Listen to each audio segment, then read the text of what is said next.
والمحصنات من النساء إلا ما ملكت أيمانكم كتاب الله عليكم وأحل لكم ما وراء ذلكم أن تبتغوا بأموالكم محسنين غير مسافحين فما استمتعتم به منهن فآتوهن أجورهن فريضة ولا جناح عليكم فيما تراضيتم به من بعد الفريضة إن الله كان عليما حكيما ومن لم يستطع منكم طولا أن ينكح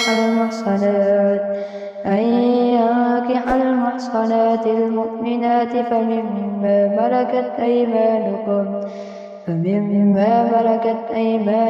من فتياتكم المؤمنات والله أعلم بإيمانكم بعضكم من بعض فانكحوهن بإذن أهلهن وآتوهن أجورهن بالمعروف محصنات غير مسافحات ولا متخذات أخدان فإذا أحسن فإن أتين بفاحشة فعليهن نصف ما على المحصنات من العذاب ذلك لمن خشي العنة منكم وأن تصبروا خير لكم والله غفور رحيم يريد الله ليبين لكم ويهديكم سنن الذين من قبلكم ويتوب عليكم والله عليم حكيم والله يريد أن يتوب عليكم ويريد الذين يتبعون الشهوات أن تميلوا ميلا عظيما يريد الله أن يخفف عنكم وخلق الإنسان ضعيفا يا أيها الذين آمنوا لا تأكلوا أموالكم بينكم بالباطل إلا أن تكون تجارة عن تراض منكم ولا تقتلوا أنفسكم إن الله كان بكم رحيما ومن يفعل ذلك عدوانا وظلما فسوف نصليه نارا وكان ذلك على الله يسيرا إن تجتنبوا كبائر ما تنهون عنه نكفر عنكم سيئاتكم وندخلكم مدخلا كريما ولا تتمنوا ما فضل الله به بعضكم على بعض للرجال نصيب مما اكتسبوا وللنساء نصيب مما اكتسبن واسألوا الله من فضله إن الله كان بكل شيء عليما ولكل جعلنا موالي مما ترك الوالدان والأقربون والذين عقدت أيمانكم فآتوهم نصيبهم إن الله كان على كل شيء شهيدا الرجال قوامون على النساء بما فضل الله بعضهم على بعض وبما أنفقوا من أموالهم فالصالحات قانتات حافظات للغيب بما حفظ الله واللاتي تخافون نشوزهن فعظوهن واهجروهن في المضاجع واضربوهن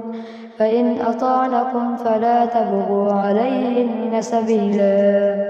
إن الله كان عليا كبيرا وإن خفتم شقاق بينهما فابعثوا حكما من أهله وحكما من أهلها إن يريدا إصلاحا يوفق الله بينهما إن الله كان عليما خبيرا واعبدوا الله ولا تشركوا به شيئا وبالوالدين إحسانا وبذي القربى واليتامى والمساكين والجار ذي القربى والجار الجنب والصاحب بالجنب وابن السبيل وما ملكت أيمانكم إن الله لا يحب من كان مختالا فخورا الذين يبخلون ويأمرون الناس بالبخل ويكتمون ما آتاهم الله من فضله وأعتدنا للكافرين عذابا مهينا والذين ينفقون أموالهم رئاء الناس ولا يؤمنون بالله ولا باليوم الآخر ومن يكن الشيطان له قرينا فساء قرينا وماذا عليهم لو آمنوا بالله واليوم الآخر وأنفقوا مما رزقهم الله وكان الله بهم عليما إن الله لا يظلم مثقال ذرة وإن تك حسنة يضاعفها ويؤت من لدنه أجرا عظيما فكيف إذا جئنا من كل أمة بشهيد وجئنا بك على هؤلاء شهيدا يومئذ يود الذين كفروا وعصوا الرسول لو تسوى بهم الأرض ولا يكتمون الله حديثا يا أيها الذين آمنوا لا تقربوا الصلاة وأنتم سكارى حتى تعلموا ما تقولون ولا جنبا إلا عابري سبيل حتى تغتسلوا وإن كنتم مرضى أو على سفر أو جاء أحد منكم من الغائط أو لامستم النساء فلم تجدوا ماء فتيمموا صعيدا طيبا فامسحوا بوجوهكم وأيديكم إن الله كان عفوا غفورا ألم تر إلى الذين أوتوا نصيبا من الكتاب يشترون الضلالة ويريدون أن تضلوا السبيل والله أعلم بأعدائكم وكفى بالله وليا وكفى بالله نصيرا من الذين هادوا يحرفون الكلم عن مواضعه ويقولون سمعنا وعصينا واسمع غير مسمع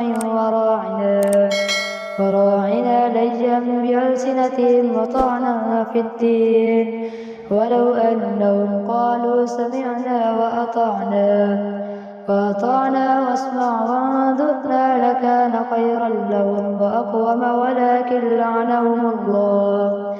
ولكن لعنهم الله بكفرهم فلا يؤمنون إلا قليلا يا أيها الذين أوتوا الكتاب آمنوا بما نزلنا مصدقا لما معكم من قبل أن نطمس وجوها فنردها على أدبارها أو نلعنهم كما لعنا أصحاب السبت وكان أمر الله مفعولا إن الله لا يغفر أن يشرك به ويغفر ما دون ذلك لمن يشاء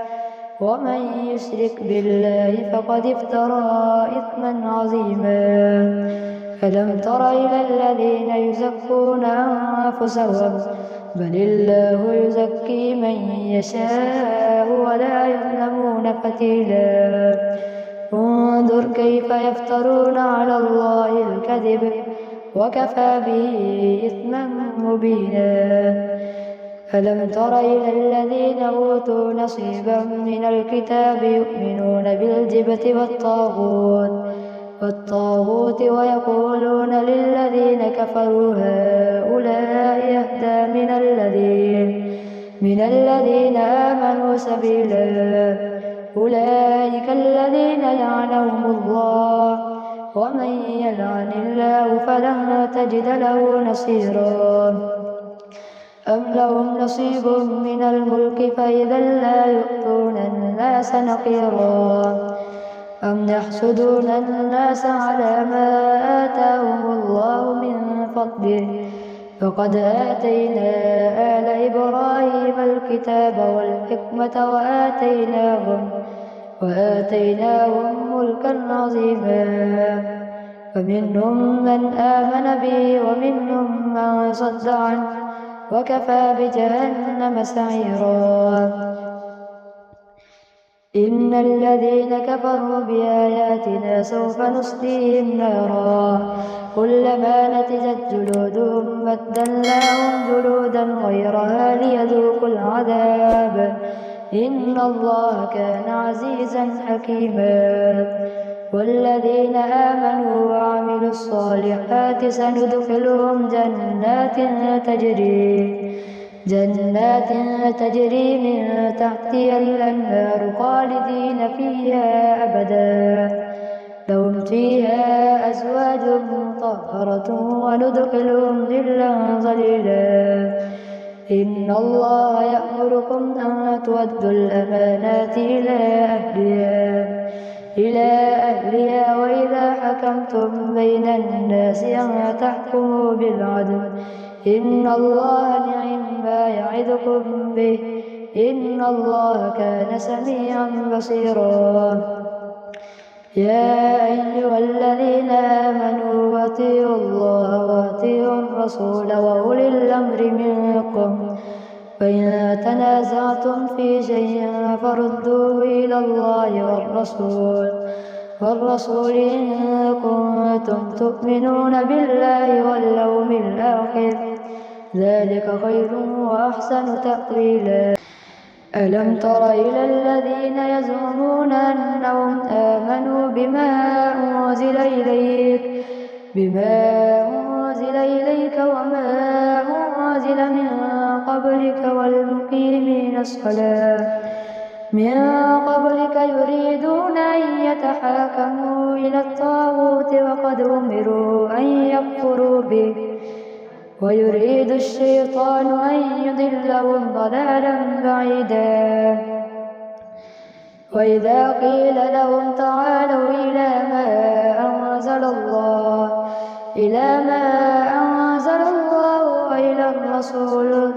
وإلى الرسول رأيت المنافقين يصدون عنك صدودا. فكيف إذا أصابتهم مصيبة بما قدمت أيديهم ثم جاءوك يحلفون بالله إن أردنا إلا إحسانا وتوفيقا. أولئك الذين يعلم الله ما في قلوبهم فأعرض عنهم وعظهم وقل لهم في أنفسهم قولا بليغا. وما أرسلنا من رسول إلا ليطاع بإذن الله ولو أنهم إذ ظلموا أنفسهم جاءوك فاستغفروا الله واستغفر لهم الرسول لوجدوا الله توابا رحيما. فلا وربك لا يؤمنون حتى يحكموك فيما شجر بينهم ثم لا يجدوا في أنفسهم حرجا مما قضيت ويسلموا تسليما. ولو أنا كتبنا عليهم أن اقتلوا أنفسكم أو يخرجوا من دياركم ما فعلوه إلا قليل منهم ولو أنهم ما فعلوه إلا قليل منهم ولو أنهم فعلوا ما يوعظون به لكان خيرا لهم وأشد تثبيتا وإذا لآتيناهم من لدنا أجرا عظيما ولهديناهم صراطا مستقيما ومن يطع الله والرسول فأولئك مع الذين أنعم الله عليهم من النبيين والصديقين والشهداء والصالحين وحسن أولئك رفيقا ذلك الفضل من الله وكفى بالله عليما يا أيها الذين آمنوا خذوا حذركم فانفروا ثبات أو انفروا جميعا وإن منكم لمن ليبطئن فإن أصابتكم مصيبة قال قد أنعم الله علي إذ لم أكن معهم شهيدا ولئن أصابكم فضل من الله ليقولن كأن لم تكن بينكم وبينه مودة يا ليتني كنت معهم فأفوز فوزا عظيما فليقاتل في سبيل الله الذين يشرون الحياة الدنيا بالآخرة ومن يقاتل في سبيل الله فيقتل أو يغلب فسوف نؤتيه أجرا عظيما وما لكم لا تقاتلون في سبيل الله والمستضعفين من الرجال والنساء والولدان الذين يقولون ربنا أخرجنا من هذه القرية الظالم أهلها واجعل لنا من لدنك وليا واجعل لنا من لدنك نصيرا الذين آمنوا يقاتلون في سبيل الله والذين كفروا يقاتلون في سبيل الطاغوت فقاتلوا أولياء الشيطان إن كيد الشيطان كان ضعيفا ألم تر إلى الذين قيل لهم كفوا أيديكم وأقيموا الصلاة وآتوا الزكاة فلما كتب عليهم القتال إذا فريق منهم يخشون الناس كخشية الله أو أشد خشية وقالوا ربنا لم كتبت علينا القتال لولا أخرتنا إلى أجل قريب قل متاع الدنيا قليل والآخرة خير لمن اتقى ولا تظلمون فتيلا أينما تكونوا يدرككم الموت ولو كنتم في بروج مشيدة وإن تصبهم حسنة يقولوا هذه من عند الله وإن تصبهم سيئة يقولوا هذه من عندك قل كل من عند الله فما لهؤلاء القوم